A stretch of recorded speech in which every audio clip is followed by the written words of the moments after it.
Rock music artist Tommy Cathy has an extensive career in the music industry. He first fell in love with performing at the age of 13, but he'll never forget the day he was diagnosed with the coronavirus after feeling symptoms last month. I was running a low-grade temperature and just felt very sluggish, having trouble getting deep breaths. So Cathy went to the hospital at the urging of his wife, where he got the news. It was COVID-19. He says it was the unknown factor that troubled him. Which statistic am I going to be? The one that has to write my will, or the one that's going to be able to just deal with this at home. It was bad enough that doctors put Cathy on oxygen as he underwent a 14-day quarantine. When you're quarantined like that and you're by yourself all the time, your mind will run away. The rock artist says he plans on immortalizing his COVID experience in lyrics. I will put that experience in a song at one point. There's a lot to pick from out of that experience. It was scary. It really was.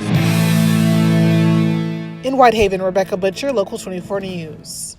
You know, it's always in the back of your mind. That ticket you got years ago, the one you didn't pay, just sitting there, the one that's going to get you in a lot of trouble if the cops ever stop you. All day long, it's like Tunica. You roll the dice. Maybe you won't get a ticket. But push your luck, either parking or driving long enough, you'll get hit. And with coronavirus, that's a hard hit. The money is tight. A lot of people are having economic challenges. We all face them as a result of COVID-19 and a variety of other issues, the economic depression or recession that we're facing as well. This program gives people a chance to clear their records. That's Walter Pearson. That's his picture. And this guy? City Court Clerk Myron Lowry. Everything that we collect goes into the general fund. So, I urge people to drive safely. Don't get a ticket so you won't have to pay. But if you have a ticket that's more than 10 years old, you don't want to take the chance of being stopped by a police officer, seeing these old tickets, and perhaps even having your car repossessed. It's pretty simple, but you must go to the City Court Clerk's office in person to join the program. Over time, you'll only pay 50% of what you owe. There are other programs as well that are offered. See, here's the deal. COVID-19 has resulted in a lot of changes.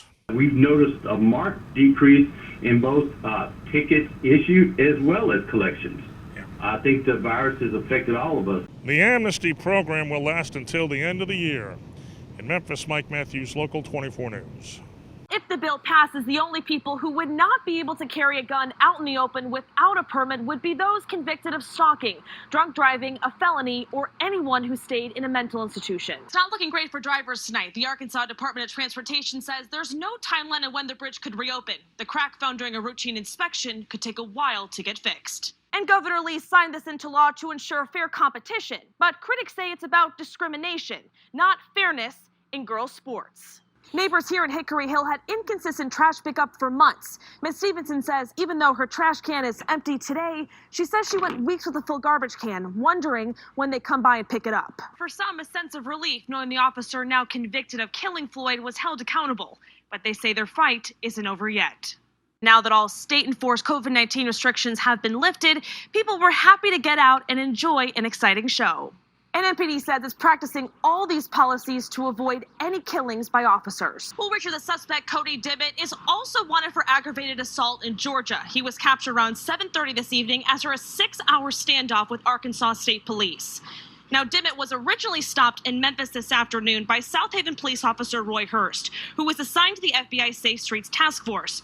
During the stop, Dimmitt shot the officer, stole his unmarked car, and drove to Arkansas. Around 1:30 this afternoon, Arkansas State Police spotted the car believed to have been stolen by Dimmitt. They attempted to stop him for speeding, but he kept going. He eventually crashed the car in Palestine and fled into the woods. The Arkansas State Police SWAT team had a several hours-long search for Dimmitt. He was ultimately found hiding behind a house where no one was home at the time. St. Francis County Sheriff Bobby May says Dimmitt was armed but did not fire any shots when he was being arrested.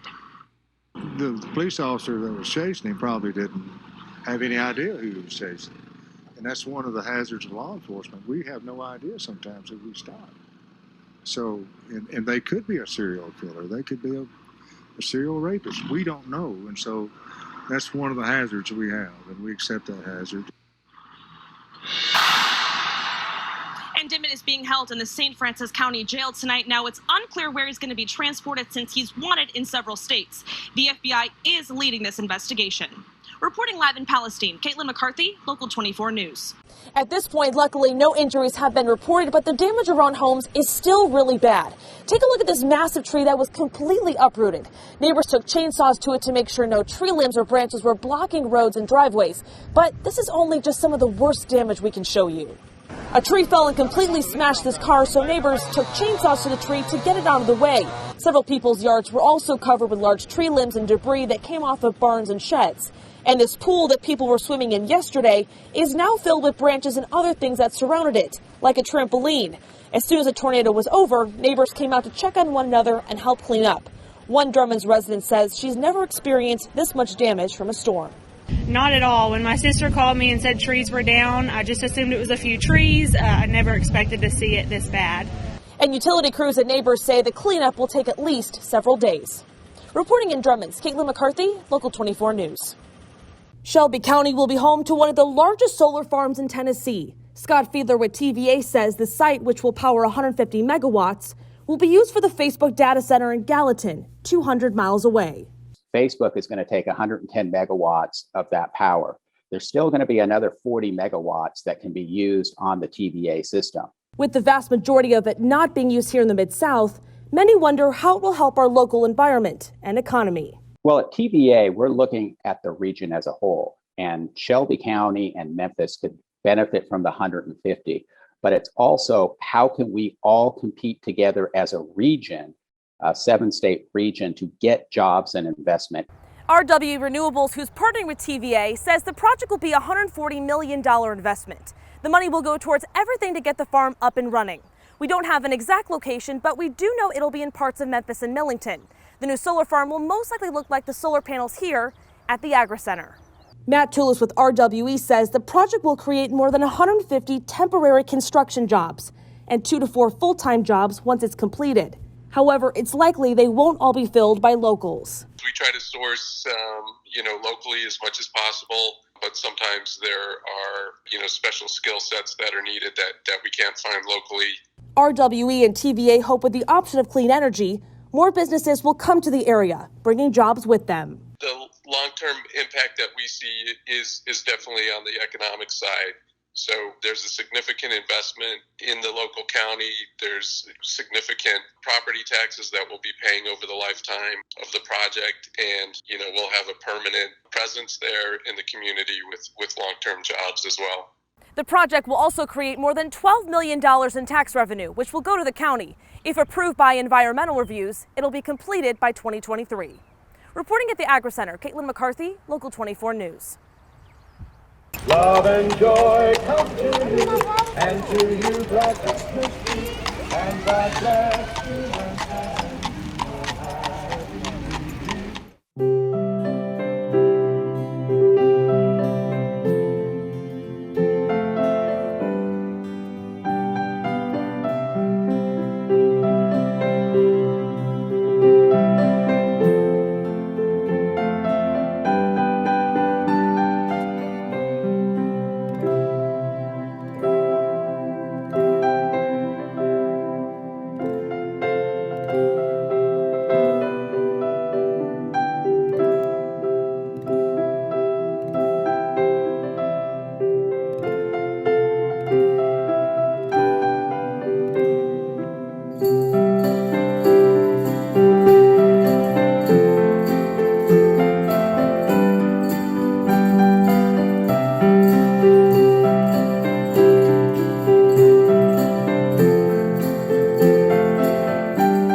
right, when you think of Memphis, you probably think of music, especially back in the 1960s and 70s when Stax Records was in its prime. Now, although the record company propelled the careers of many successful artists, it also struggled to stay afloat.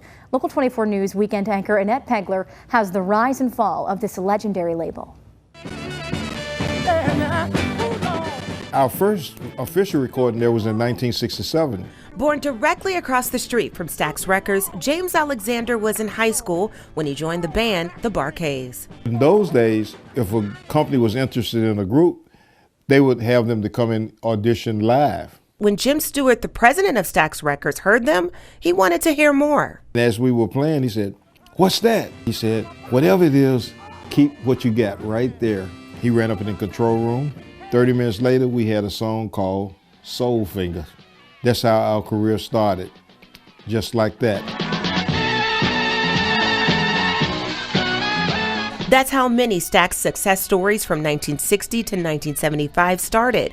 Jim Stewart created the company and asked his sister Estelle Axton to partner with him. Years later, after struggling with distribution through Atlantic Records, Stewart recruited popular disc jockey Al Bell. He said, well, we are $90,000 in the hole and about to go under. What we need is sales. Bell had proven himself as a distributor in major markets like Washington, D.C. He led radio promotion at Stax before becoming part owner. The two key writers at that time was Isaac Hayes and David Porter. They were great writers. Bell also had a relationship with the folks at Motown. He would tell me when the Temptations was going to be released, I would go into those 10 markets where I had a relationship and give the store owner a box of 30 records for free. When they come in and ask for the Temptations, while you go to look for the Temptations, play this Sam and Dave. And then that's how I would get the momentum started. Johnny Taylor, Sam and Dave, and Albert King, and Rufus and Collins. The turmoil and stuff that was going on racially outside of the walls of Stax was not going on the inside of Stax. Oh, she may be. Otis Redding recruited the Bar-Kays as his band. One of the many things that we learned from Otis Redding was that, you definitely need to own your own music. A plane crash in 1967 claimed the lives of Redding and all the original members of the Bar-Kays except Ben Cauley. James Alexander wasn't on the private jet. I just happened to be one of the guys on the commercial flight that day. We had no system, it was no rhyme or reason. Their distribution agreement with Atlantic Records ceased in 1968 and Stax was forced to reinvent itself.